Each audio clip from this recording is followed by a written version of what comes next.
Let's take a closer look at a more full-fledged app and how we can add or remove parentheses and the effect it has on it.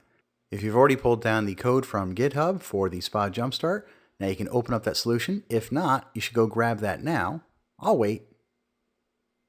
Cool, you got it? Now open it up, and inside of the app views sessions HTML file, we're going to take a look at a couple observables that we have here. So we've got some data binding for each sessions. That's an observable array. And we also see speaker and then image name. Speaker is an observable object, and it's got a property for image name. Notice there's no parentheses at the end of image name, name, level, or name over here, and so on and so forth. So the properties on the right-hand side are not using parentheses. And this view is bound to a view model called sessions.js. And up here, we can see the sessions observable array right there. Well, let's take a look at this application running. Here we can see the page. This is the sessions view, and we can see all the data is showing up just fine. But now, let's go back to the code, and inside of the view, let's go ahead and remove the parentheses on sessions length. So right there, that was a sessions length. Let's put this side by side with the running application, and then we'll get rid of the Solution Explorer.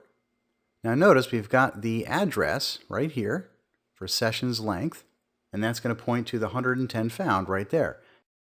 Now I want to refresh this page, but just to make sure it's not cached, first I'm going to open up the developer tools in Chrome, and then I'm going to hit the settings button in the bottom right hand corner and make sure disable cache is checked.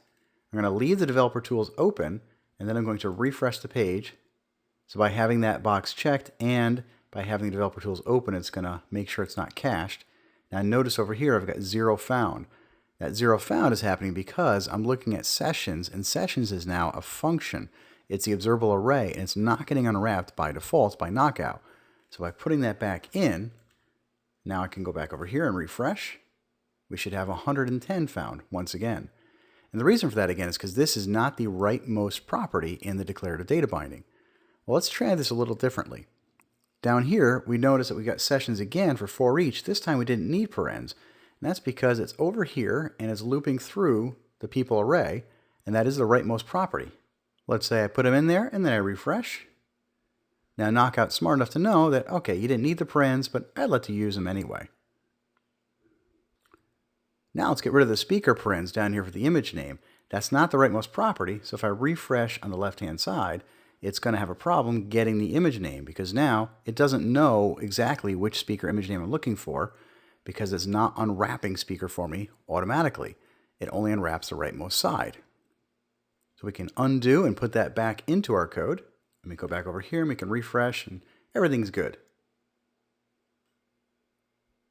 So what we've shown here is that using parens inside of your JavaScript is always necessary. You want to make sure when you define an observable in your JavaScript, you're always using parens. But in your declarative data binding, you don't have to put the parens on the rightmost properties. If you leave those out, like if I take them out of speaker and time slot and track, and then I save and I come over to the left, it's going to have a problem getting those bindings because it's not unwrapping the proper values. Now that we've gone through this exercise, we want to make sure we revert our code. So whatever tool you're using, I'm having to use SmartGit. You want to make sure you open that up. And then check out here. It sees that sessions HTML has been changed. On the left-hand side, it originally had parens. On the right-hand side, it shows it's been removed. I can simply take that. It's also changed my database file. I can highlight both and click discard or Control Z. Choose to discard those, and then if I go back to Visual Studio, it sees that the code has changed. It'll revert it for me, and then I can come back and refresh, and the code should work again, and I should see my images and my names and everything else. And that's why we use source control tools.